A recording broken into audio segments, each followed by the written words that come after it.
Всем привет, друзья! Это программа «Живой разговор». Меня зовут Анастасия Быкова. Сегодня ко мне в гости, в студию пришли целых две прекрасных девушки. Это артистки театра «Кукол». Привет, девчонки! Здравствуйте!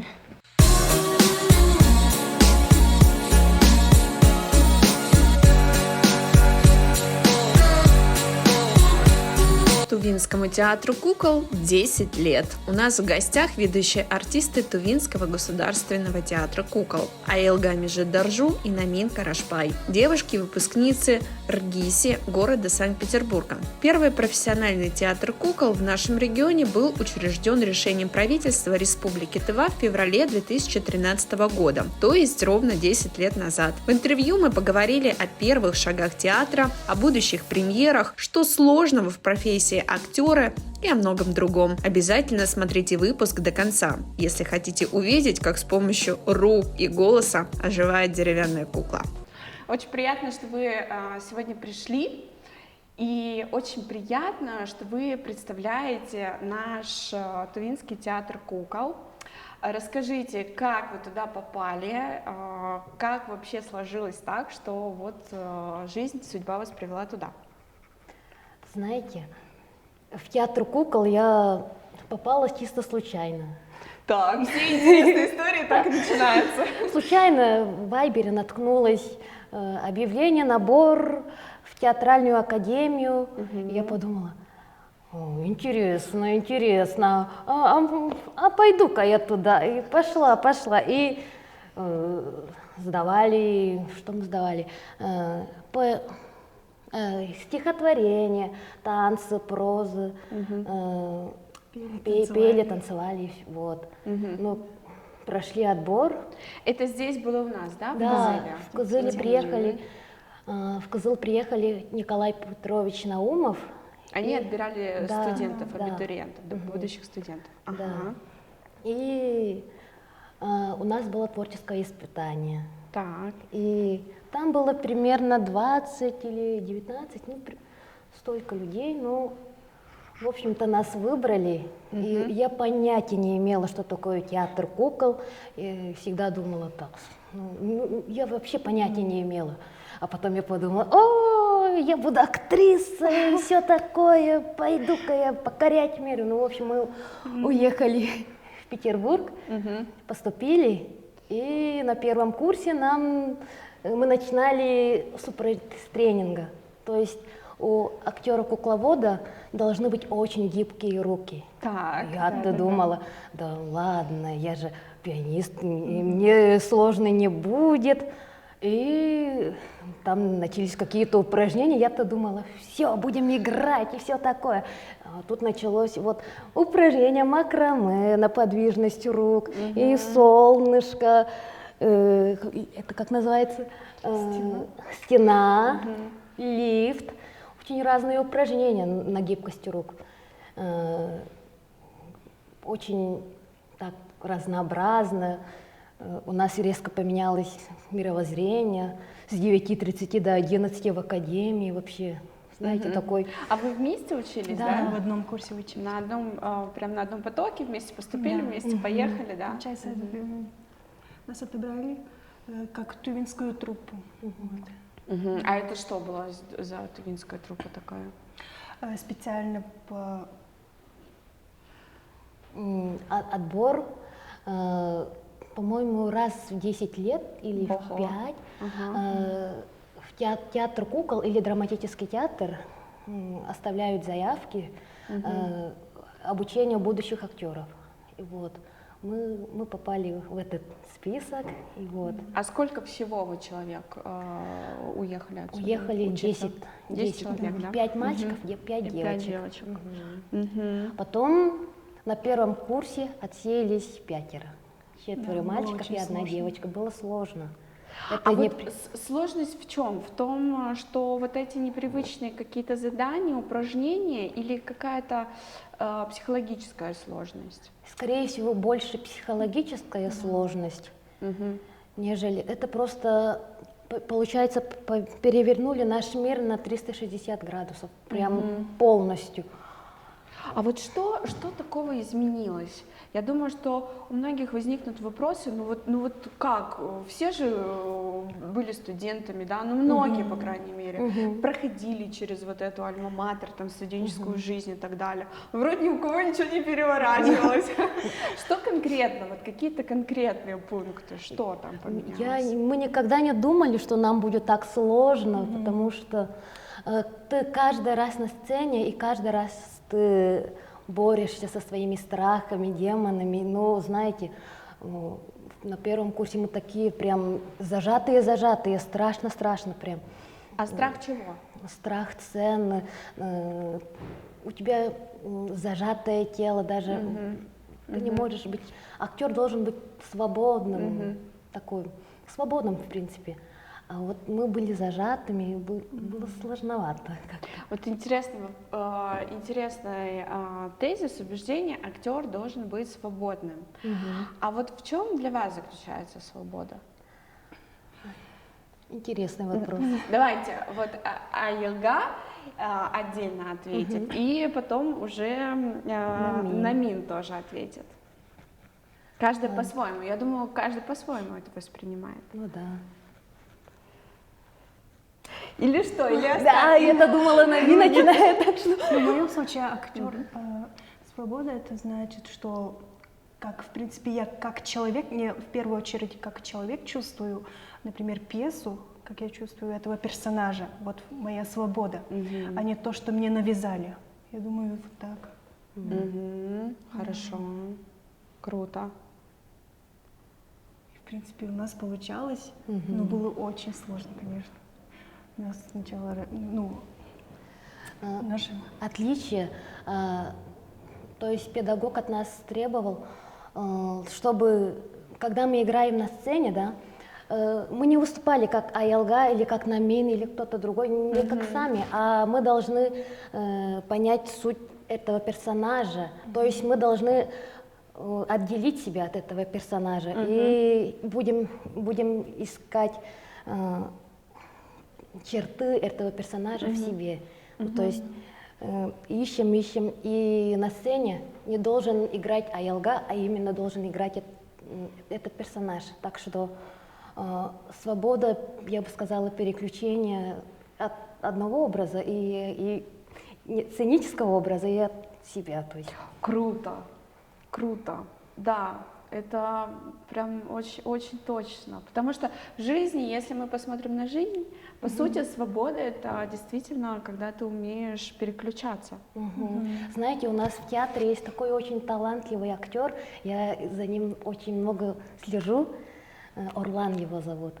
Знаете, он в жизни очень тихий, спокойный, скромный человек. Я бы никогда не подумала, что он на сцене так зажигает, так танцует, так глаза горят. Это другой человек, я этого человека не знаю, я так восхищаюсь им. Так что я на него смотрю и вау, вот это актер, вот актер должен быть таким. Вот. Супер. Театру кукол 10 лет. Расскажите поподробнее вот об этом, что вообще готовится для зрителей в честь десятилетия, когда это будет празднование и кого вы приглашаете? О, это хороший вопрос. Так, 18-го у нас сдача спектакля «Старики море», не премьера, а просто сдача. А что значит сдача? Это значит, сдача — это показ перед премьерой. Это получается... Предпоказ. Да, предпоказ. И вот. А вообще показы начинаются 19 марта с «Вечно живущей». Открываем. И 21-го премьера спектакля «Старики море» в 5 часов. Приходите. Да, приглашаем всех зрителей. Это и для взрослых, и для детей. Я правильно понимаю, что если театр кукол, это не значит, что это только детское мероприятие, да? И к нам приезжают наши педагоги. Мы их очень ждем, искренне ждем их. Приезжает наш любимый педагог Николай Петрович Наумов, Амела Вученович. и педагоги наших коллег московских и Ярославский. Мгм. А они приезжают 21-го. 21 марта. Мгм. И что-то будет в этот Да. день, да? Будет спектакль, будем показывать «Старики моря», и будут выставки, какие же будут они, юбилея, афиши, работа костюмеров, куклы в честь десятилетия. А гости, они приедут посмотреть? Посмотреть на нас и посмотреть, как мы выросли. Знаете, это очень волнительно. С другой стороны, мы их давно не видели. А как давно вы окончили академию? 2 года прошло. В 21 году мы закончили. И 2 года вы уже в нашем Тувинском театре Да. кукол выступаете, да? Хорошо. А расскажите, вот у нас здесь, делая какие-то спектакли, играя в них, вот какая работа больше всего откликается, вот какая работа такая самая ценная для вас? Какая роль самая ценная? Какая роль обычно самая сложная, она всегда самая ценная? Вот что можете рассказать об этом? Думаю, очень интересно работать именно с куклами. Вот, потому что ты через себя передаешь душу кукле. Вот это очень интересно. Ну, в моем случае мой любимый роль, скорее всего, это зомби-бенд «Кошка» и в «Маскараде» Нина. Вот мои любимые роли. Это тоже куклы, да? Нет, это живые. уже живой план. Живой, да? То есть ты сама Сама. в кадре? В кадре, на сцене. Да. У нас тут в кадре. Да. А среди кукол? Среди кукол, моя любимая белка. И так, что же мы еще играли? Надо же вспомнить. Пила. Пила. Окей, хорошо. А что за выставка у вас планируется? Эта выставка, получается, приуроченная к 10-летнему юбилею нашего театра кукол. А что на ней будет? Там будут собраны все наши куклы за 10 лет истории, и около более 300 кукол. Да. Ого. Со всех спектаклей. Будет 21-го в 11 часов в центре туризма. Да. Туда можно, в центр туризма можно подойти, увидеть все это. Более 300 экземпляров. Да. Это прям уже музейные экспонаты, да? Приходите. Очень интересно. Супер, отлично. Так, расскажите, пожалуйста, еще про бурятские гастроли.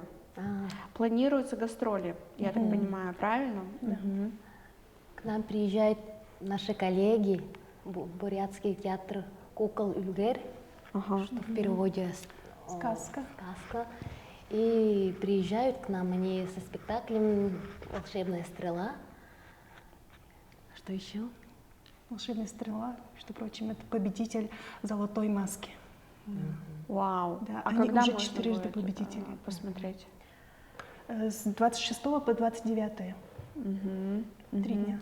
Друзья, обязательно сходите на этот спектакль от Бурятского театра кукол. Победитель золотой маски, победитель, да, или Да. номинант, победитель золотой маски. Я думаю, это уникальная возможность, никуда не выезжая, здесь в пределах города, сходить и увидеть прекрасную работу. Скажите, девчонки, вот потом мы уже разобрались с вопросом о том, что работая на сцене, работая с персонажем, нужно разотождествить себя, да, нужно как бы разделить. Да. Я это я, персонаж это персонаж. Как потом вы возвращаетесь в свою реальность, в свою уже личность? Не бывало ли такого, что ты продолжаешь играть роль своего персонажа? Бывало в прошлом году. Думаю, я за собой заметила, как я говорила, как Нина. Ой, Господи, зачем? Потом возвращались в себя. И такое бывает редко, но бывало. А вот как вы думаете, почему это происходит? Почему так происходит? Я думаю, что это у многих актеров такая есть болезнь. Ну, назовем это условно болезнь. Ну, потому что ты погружаешься в персонажа, живешь жизнью этого персонажа, приучаешь себе привычки этого персонажа. Так как у тебя нет таких привычек, а ты себе приучаешь, и потом становится привычкой, вот потом понимаешь, ну, господи, я говорю, как это персонаж.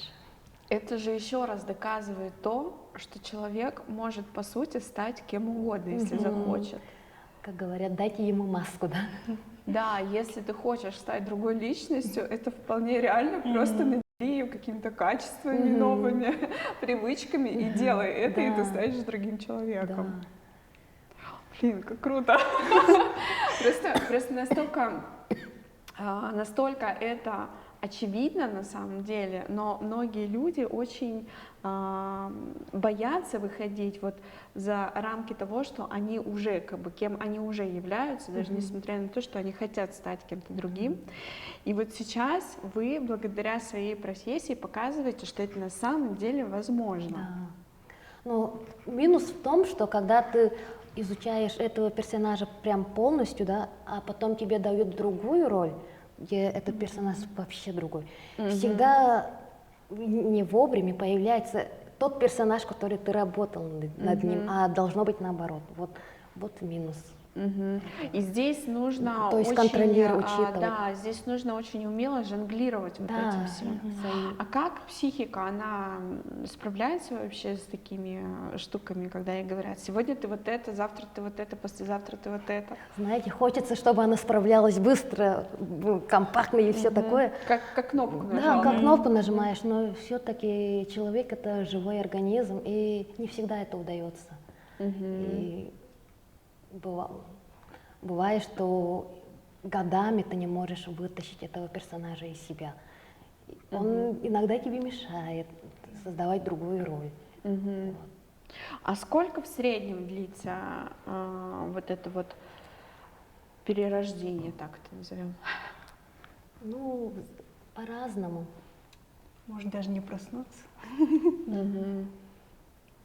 Может и не получиться, да? Может, но ты будешь все равно играть. Да, Но бывает ты так, всё равно не что чувствуешь этого персонажа. бывает так, что ты не чувствуешь персонажа, ну прям не чувствуешь, но тебе придется играть. Но, к сожалению, эта игра пустая игра. Бывало такое у нас. Бывало, тоже. да? Бывало, да.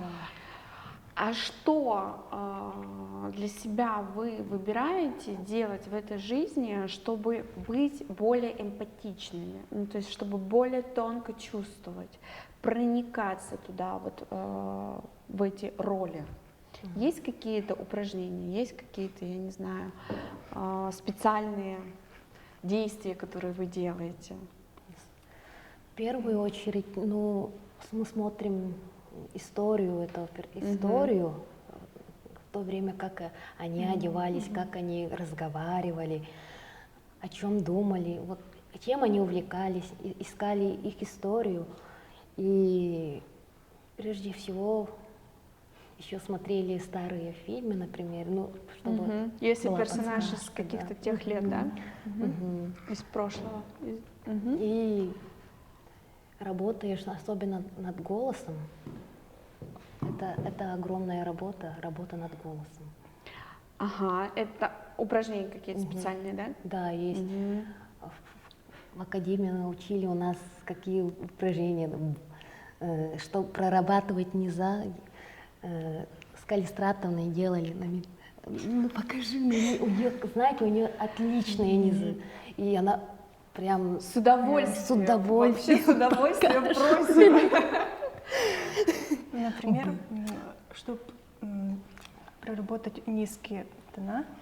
Чтобы низко разговаривать, да, Да, вот так вот очень низко разговаривать. Есть такое упражнение, которое мы часто делали. Бык, тупогуб, тупогубенький бычок. Ну, типа такого. Ага, как будто он в атаку собирается. Да, то есть ты Силу вот эту Да. начинаешь чувствовать. как, не знаю, как ложка. Да. А мне сразу представилось, как Вытаскиваешь. будто он вот так вот копытом прям собирается и вот так вот сейчас. Это упражнение на низкие на низы. Это, как говорят, это у вас должно звучать спина. Да, Это вибрировать прям. спина. Ага. Потом лопатки, потом седьмой позвонок, куполок, носовой резонатор, губной резонатор. Это показываются эти разные резонаторы. Ты можешь разговаривать вот тут вот. Мгм. И вот эти упражнения, они позволяют вот сделать так, чтобы спина, да, вибрировала. Ну, в любом случае, да, ты делаешь упражнения и ищешь. Ищешь что-то свое, да? Да, свое. Класс. А вообще в нашей профессии тоже очень важно уметь управлять голосом. А вот если, когда вы на сцене, может ли что-то выбить вас из процесса игрового? Бывает очень даже. Играешь, и оп, посмотрел на зрителя, а потом слова забыл.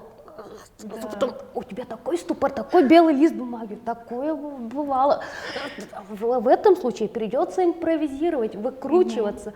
Слова забыл, импровизируй. Но зритель не должен понять этого. Бывает.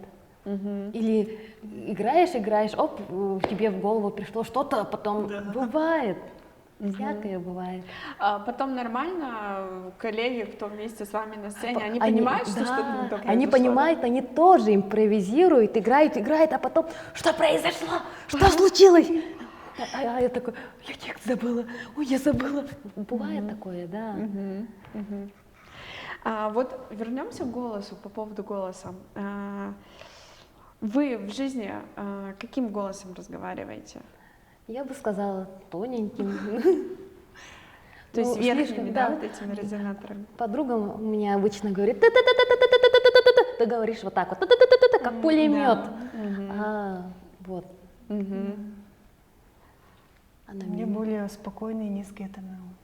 А как вообще более приемлемо вот вашей профессии? Это низкий голос? Ну, как говорят наши педагоги, говорят, что низкий голос — это уникальный, потому что все девушки в основном говорят на высоком резонансе. И получается... Вот Писклявят? Да, Да, писклявит. Вот у Намин нам всегда говорили, у Намин уникальный голос. Ну, у всех девочек, да, всегда писклявили, а такое редко бывает, что когда у девушки бархатный низкий голос. Это над этим тоже надо работать. Это, увы, у некоторых девушек с природы есть такие данные, но мне, например, мне придется прорабатывать свои низкие тона, у меня их нет. Вот. Так что это... А высокими ты вообще не пользуешься? А мне приходится работать с высокими тонами. Да. А зачем они тебе? Ну, например, чтобы петь, брать высокие ноты. Да. А вы еще поете? Да. Вау. Очень И любили поете, петь. и играете, и танцуете. Мы изначально, она хоровик-дирижер, первая профессия у нее, а я пианист. Мы музыканты. В основном. Были музыкантами. Потрясающие люди, потрясающие. Имея столько творческих талантов, столько способностей, возможностей, хотели бы вы еще как-то себя реализовывать? Да. На протяжении всей жизни, я считаю. Надо учиться всю жизнь. Учиться никогда не поздно. Хочется Да. освоить новые профессии. А что еще хочется освоить? Знаете, хочется там в офисе посидеть. Да, реально. Хотя бы ради галочки, да? Да. Ну, хотя бы бухгалтеру, секретарю. На полном серьезе хочется такой опыт, да, испытать? Очень хочется испытать. А почему? Потому что все говорят, что в офисе сидеть это очень скучно. Но мы же не знаем, мы всю жизнь играли, танцевали, плясали. А вот тут хочется испытать то, что эти люди испытывают. Это интересно. Ну, если есть искренний интерес, да, и такое искреннее желание, а не так, что там это навязанное, то, наверное, стоит попробовать. Да. Обычно с этого все начинают и потом уходят в творчество, а у вас наоборот. Да. Окей, бухгалтер, да? Бухгалтером бы ты хотела Не быть? бухгалтер, а просто сидеть в офисе. Интересное желание. Любая офисная работа. Да. Мгм. А у тебя? Я хотела бы стать композитором, отучиться еще. Это моя мечта. Композитором, да? То есть ты хочешь музыку сама Да. сочинять? Я бы, конечно, я пробовала, что-то получалось, но я считаю, что у меня знаний все еще не хватает, чтобы стать полноценным композитором. Так что я бы хотела обучиться. Окей, круто. Есть ли какие-то амбиции по поводу вот игры именно непосредственно, да? Есть ли какие-то желания что-то конкретное сыграть, спектакль, роль? Да. Эх, мечтала я играть Малефисенту. Всегда. Ага. Не знаю, мне больше нравятся отрицательные персонажи, роли, они более яркие. Не знаю, мне они больше нравятся, откликаются в душе. Так что вот. Малефисента. Мне хочется играть в комедиях. В комедии? жанре комедии, да. В жанре комедия, да? Вы, получается, только в театре кукол, да, играете? А там есть жанр комедий? Конечно, есть. Да? То С есть, куклами это очень хорошо получается. реализовать эту идею можно? Супер. Давайте сейчас тогда непосредственно уже к куклам перейдем. Хочется Давайте. посмотреть, как они выглядят и как вы всем этим оперируете вообще. Это Коля из нашего дипломного спектакля «Как спасти дерево». Это планшетная кукла, управляется она, то есть на уровне примерно стола, и ее управляет 3 человека. 3 человека. То есть голову управляет, голова — это самый главный актер, а ноги, руки — они помощники. И тут получается, ты должен чувствовать своего партнера, ты не один ею управляешь, так что вот, то есть получается, голова задает тон, движение, импульс, а помощники, они это импульс подхватывают. Они должны прочувствовать. А это всегда так, что одной куклой управляет 3 человека? Ну, допустим, этой куклой, планшетная кукла управляет 3 человека. Ну, иногда даже 2 человека управляют. Но когда управляет 1 человек, она становится более такой деревянной, неживой. Не живой, да. Вот так болтается. А тут уже ноги, Тут уже руки. руки задействованы. То есть получается, это нужно настолько системно, органично вместе вот это вот действовать, управлять, чтобы эта кукла, она не было такого, что голова в одну сторону, там нога в другую сторону, да, чтобы это все естественно смотрелось. И в самом начале, когда работаешь, то всегда так, голова смотрит в другую сторону, рука, нога, и мы иногда управляем вот так вот. Бывало такое сначала. Но в процессе работы актеры должны сгруппироваться, сработаться, чтобы Она как такая стать вся отдельным, подвижная. стать отдельным организмом. Ну вот этой куклой может 1 актер управлять. Она, смотрите, она более гибкая, такая подвижная. Она может бегать, ходить, сидеть. Это пират. Да, но выглядит она просто как Да, мягкая игрушка. Вот с этой куклой управлять более Проще, да? проще, да.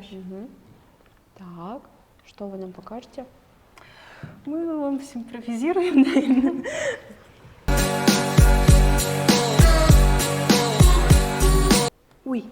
Ой, а где это я? Ой, это камера? Меня снимают? Вау! Это 108 канал! Ура! Я в телевидении! Ой. Ребята, мы всех приглашаем в Тувинский государственный театр «Кукол». Приходите смотреть наши спектакли, очень интересные. Я как-то очень волнуюсь. Приходите 21-го на нашу выставку в Центре туризма. Будет в 11 часов. Приглашаем всех, абсолютно всех. Даже я там буду. Спасибо. Ай.